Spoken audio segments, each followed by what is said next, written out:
मोहब्बत की राहों से गुजरना पड़ेगा, मोहब्बत की राहों से गुजरना पड़ेगा, तुम्हें एक दिन यूं तड़पना पड़ेगा।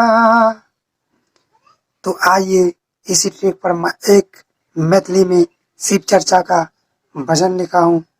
तो आइए मुखड़ा की ओर चलते हैं, मुखड़ा किस प्रकार से है। अगर अच्छा लगे तो प्लीज़ एक लाइक और सब्सक्राइब हमारे चैनल को कर दीजिएगा, ताकि जो भी वीडियो मैं बनाऊं, गाना लिखूं, आप तक पहुंचता रहे। मैं राइटर रुपेश ऋषिवंशी। तो आइए मुखड़ा की ओर चलते हैं।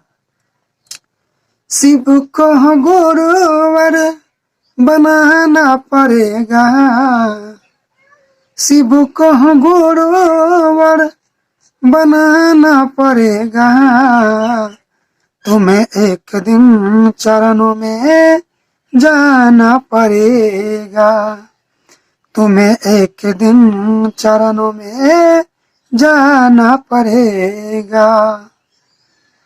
अगर गाना अच्छा लगे तो एक लाइक, अगर आप हमारे चैनल पर नए हैं तो हमारे चैनल को सब्सक्राइब कर दीजिए, ताकि जो भी वीडियो गाना लिखूं मैं आप तक पहुंचता रहे।